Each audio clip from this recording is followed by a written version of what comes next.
Fala, jovem! Bem-vindos a mais um programa, Os Dias da Minha Mocidade. E hoje nós estamos com um tema que foi da semana passada. Portanto, antes de a gente falar o tema, começar o programa, já clica aí no nosso YouTube e já vê o programa da semana passada, tá bom? Vê o primeiro episódio, porque é muito importante. As perguntas foram introdutórias, foram ótimas, a gente aprendeu muito, tivemos conselhos, dicas da nossa profissional, que é nossa convidada. Portanto, entrem lá primeiro para depois vir a este vídeo, ok? Combinado? Então vamos lá. Nós estamos aqui no estúdio com os jovens, que já eles já vão se apresentar, daquele esquema que a gente sempre faz, né? Nossa amiga, colega Estela, seja muito bem-vinda mais uma vez ao programa. Obrigada, Raíssa. Pode ser o Raíssa, pode ser o Flávia, pode ser os jovens e aqueles que nos assistem também.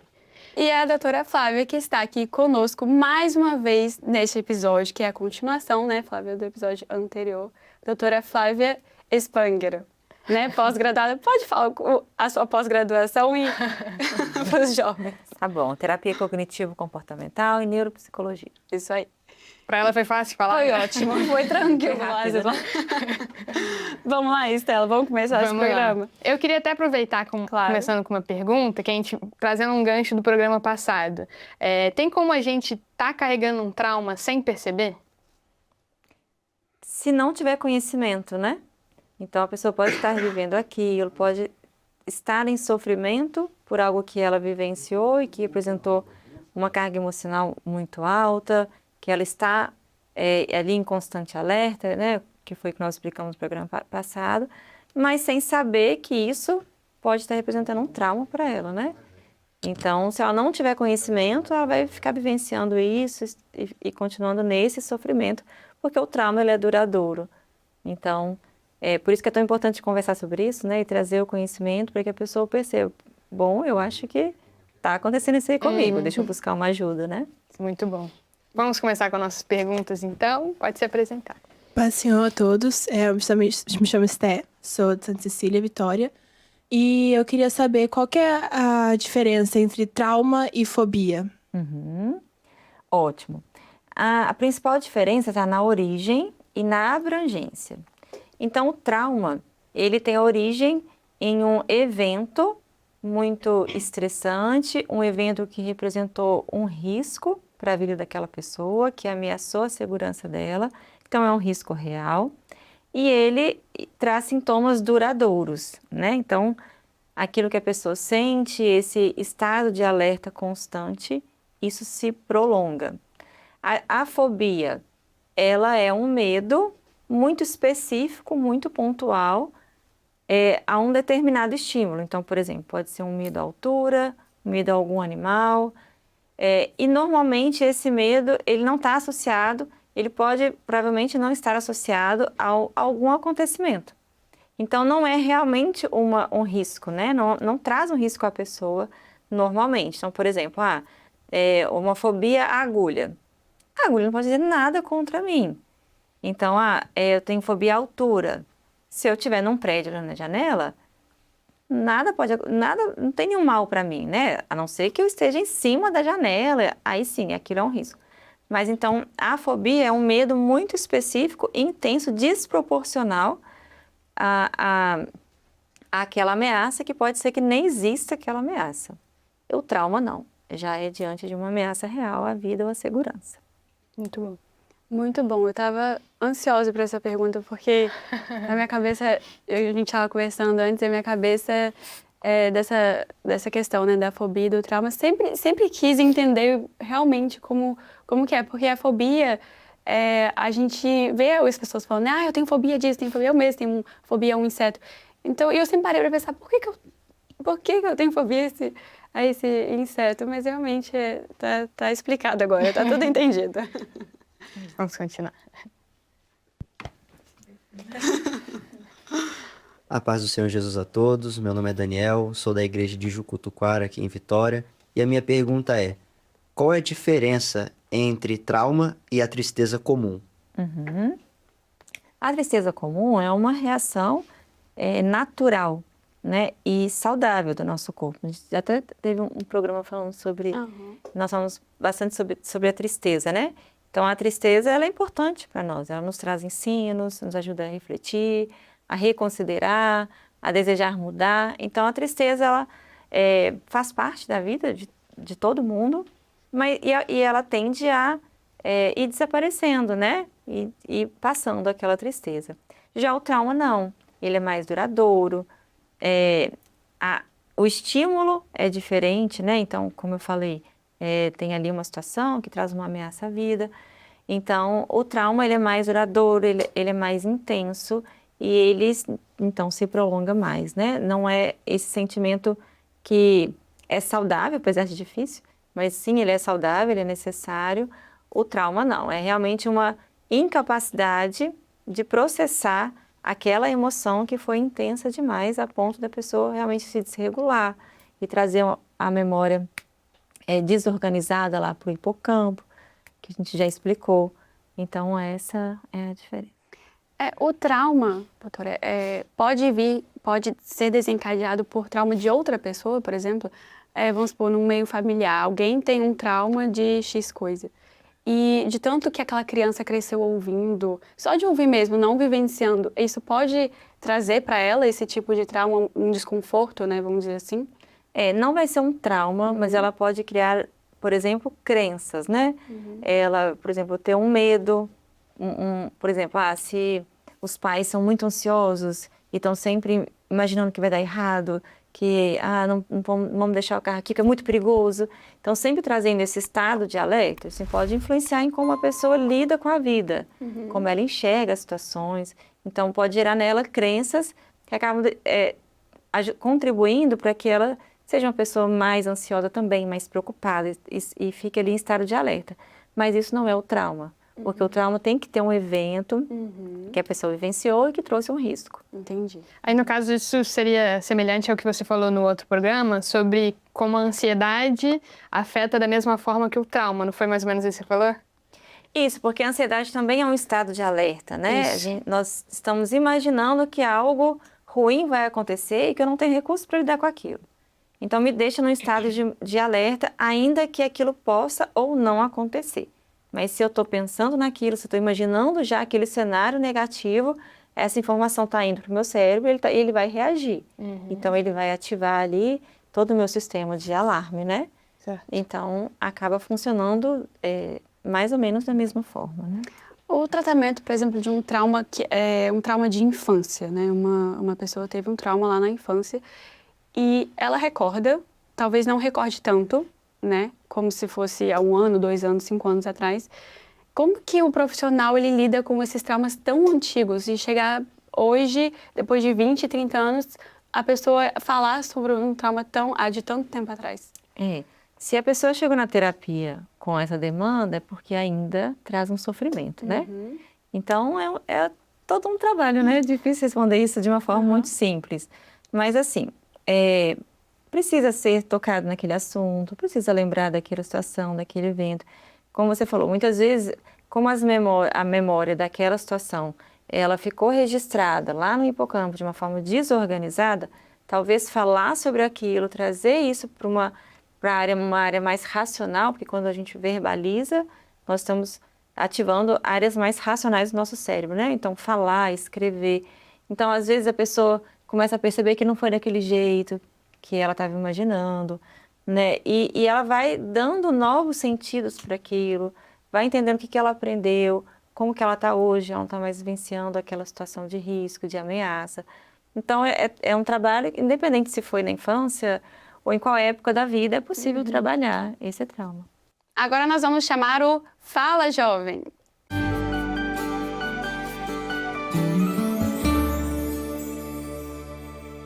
Irmãos, a paz, Senhor Jesus, meu nome é Rebeca Nogueira, sou da ICM Armando Mendes, na cidade de Manaus, Amazonas, do Ministério do Pastor Wilson Nogueira, e minha pergunta é: como nós podemos fazer para apoiar alguém que sofreu um trauma? A paz, Senhor Jesus. Obrigada, Rebeca Nogueira, ela é da Igreja de Armando Mendes, Manaus. Rebeca, a paz do Senhor, e vamos responder essa pergunta, a doutora Flávia vai responder. Bom, então como ajudar uma pessoa que está passando por um trauma, né? Então, como nós falamos, o trauma gera muita insegurança. Então, uma das formas é de ajudar aquela pessoa a se sentir segura, trazer um apoio, trazer um ambiente estável para aquela pessoa, para que ela consiga ir recuperando essa sensação de segurança. Então, ouvir com empatia, nós comentamos isso também, né? Sem julgamento, sem achar que aquilo é uma bobeira. Então, frases do tipo, isso já passou, pelo amor de Deus, né? Tem pessoas que passam por coisas muito piores que as suas e você está aí nisso ainda. Não vai ajudar em absolutamente nada. A pessoa ela vai ainda se sentir pior, porque além de estar com o sofrimento, ela ainda está se sentindo envergonhada porque está sofrendo por uma coisa que a pessoa está falando que ela não deveria sofrer. Então, são frases que não ajudam em nada. Então, é preferível nós escutarmos, aconselharmos, lembrarmos a pessoa que ela está agora em segurança, que ela tem com quem contar, incentivar aquela pessoa a buscar uma ajuda profissional. É importante fazer uma terapia. Em alguns momentos, né, dependendo do nível de sofrimento e de estresse, de ansiedade, procurar, sim, um psiquiatra para ter uma ajuda ali de um medicamento, para ajudar nessa estabilização, né? E, por último, que eu ia falar, se a pessoa estiver em crise, como que vocês podem ajudá-la? Ajudar a pessoa a voltar para o aqui e o agora. Então, por exemplo, fazer exercícios de respiração. Então, é você respirar profundamente até o final, até onde aguentar, segura ali uns 3 segundos e solta bem lentamente aquela respiração, né? Expira lentamente. Então, repetir isso ali até, porque é uma técnica muito simples, mas ela age no nosso fisiológico. Então, não é diretamente no emocional, né? Então, atua no fisiológico e ajuda o corpo a começar a se regular, ativar lá o sistema parasimpático, que nos ajuda a relaxar, nos ajuda a retomar aquele equilíbrio. Então, nesse momento de crise, né, fazer exercício de respiração, ela pode, por exemplo, nomear coisas que estão em volta. Eu estou vendo ali uma bolsa, estou vendo uma câmera, estou vendo uma flor. Então, ela nomear, porque ajuda, novamente, né, se eu verbalizo, eu ativo áreas mais racionais do meu cérebro, né? Eu preciso lembrar qual é o nome disso aqui, então eu preciso usar a palavra certa. Então, isso ajuda também a voltar aqui pro agora. Às vezes colocar o pé no chão para sentir ali o chão. Então são pequenas coisas que ajudam a pessoa a voltar por aqui o agora e sair um pouco daquele estado que remete ela lá atrás, né? Aquele momento que ela viveu, ela está sentindo tudo aquilo. Então ajuda ela a vir pro agora, lembrar que ela está em segurança, né? Dizer isso, olha, eu entendo que você passou, mas agora você é segura, estou aqui com você, respira, vamos respirar juntos. Então, são coisas que ajudam bastante. Reforçando também o que já foi dito até no programa anterior, é a questão do medo que as pessoas têm de procurar, né, essa ajuda. E quanto ao profissional, foi até falado, quando a gente procura, né, o profissional e a gente tem que relatar, você mesma disse, tem que relatar, claro, o problema, né? A pessoa vai contar esse problema e muitas das vezes é o que a pessoa mais tem medo, de contar, né, esse problema, porque vai reviver aquilo tudo, aquele sentimento todo. Mas é o que você falou, é muito importante porque, de qualquer forma, tá verbalizando, né? Então, tá conversando, por exemplo, com você, tá conversando, falando os problemas, verbalizando. E é isso que você quis dizer, né? De tentar buscar essa ajuda e conseguir, né, um resultado. E não ficar com medo, não ficar com dúvidas de querer procurar um profissional, porque isso é muito importante. A gente procura profissionais para tantas áreas das nossas vidas, né? Por que não para a nossa área aqui da mente? Sim. É muito importante. E vamos colocar na balança, né? Então, eu estou sofrendo por uma situação que eu não consigo lidar. Ao mesmo tempo, eu tenho receio de buscar um psicólogo, de tocar nesse assunto, mas já me disseram que isso funciona. Então, eu arrisco e tento melhorar ou eu continuo nesse sofrimento, né? Nessa mesma situação. É igual as pessoas que têm resistência em tomar um medicamento quando é necessário. Então, a gente coloca na balança. Eu continuo com aquele sofrimento intenso que eu não estou dando conta de ajustar, o meu corpo não está conseguindo se regular sozinho, ou eu tomo um medicamento durante um tempo, ajuda a me organizar internamente, faço uma terapia, coloco as coisas em ordem e aí até paro de tomar o remédio, né? Então, nós temos recursos, a gente coloca na balança, vale a pena usar o recurso que nós temos, porque é para o nosso bem, né? Para o nosso benefício, para melhorarmos, para encontrarmos novos sentidos e superarmos aqueles momentos difíceis, né? Muito bom. Telinha, pode ir? Vamos continuar. Pode fazer essa pergunta. A paz do Senhor Jesus a todos. Eu me chamo Denise, eu sou de Ferriaço, Cariacica. E a pergunta que eu quero fazer é se o trauma tem cura. Tem cura, sim. O nosso cérebro, graças a Deus, né? Porque Deus fez tudo maravilhoso, incrivelmente perfeito.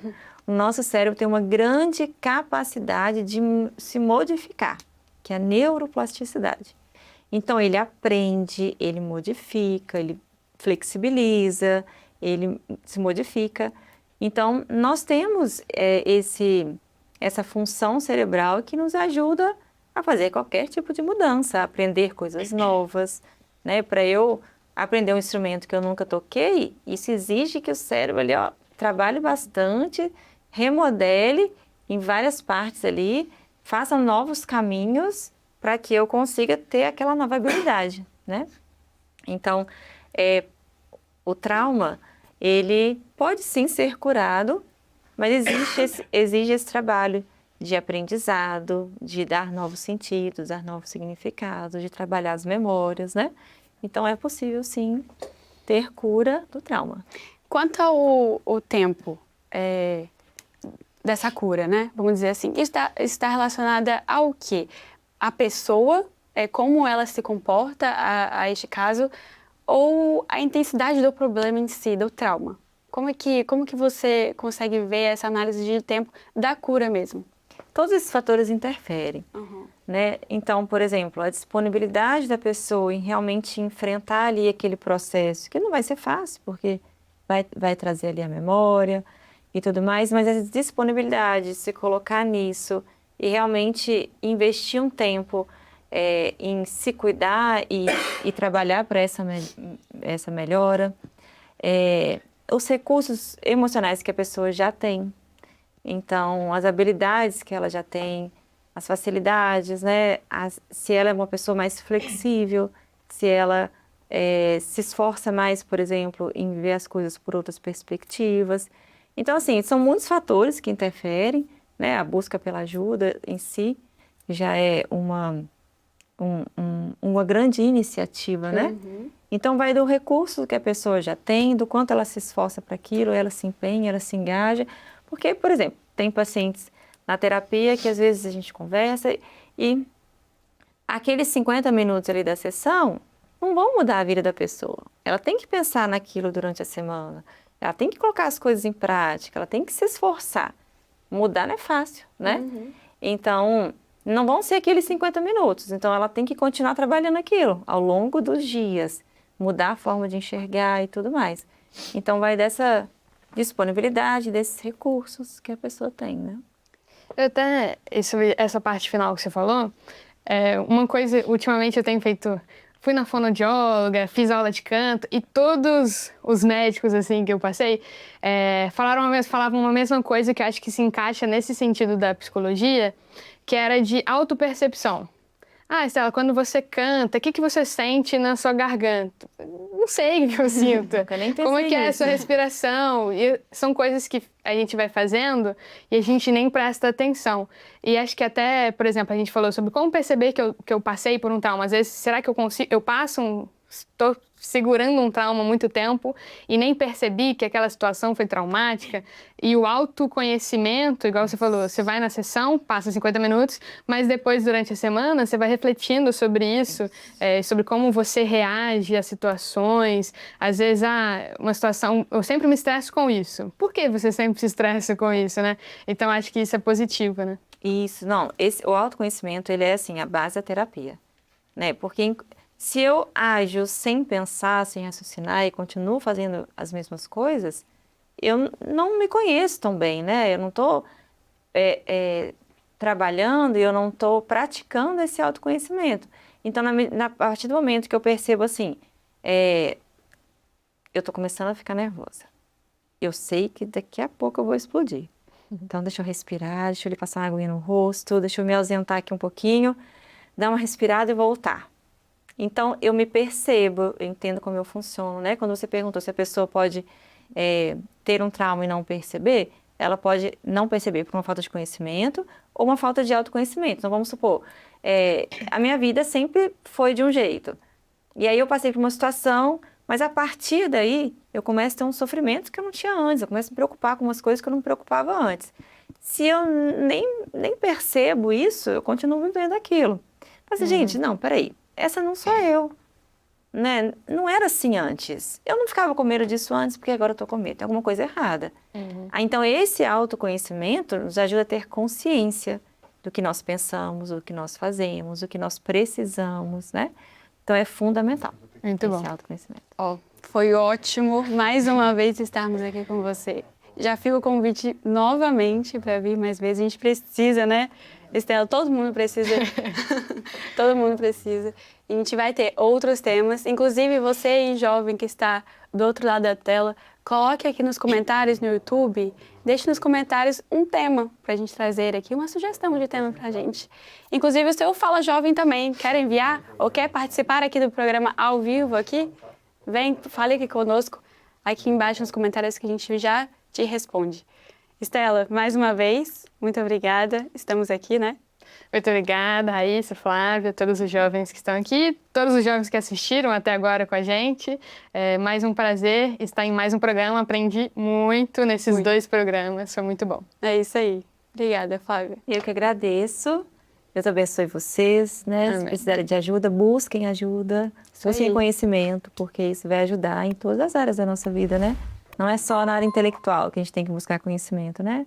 Autoconhecimento, saber sobre saúde mental faz muita diferença, é muito importante. Muito bom. Isso aí. E a você que está aí do outro lado, a paz do Senhor Jesus e continue nos acompanhando.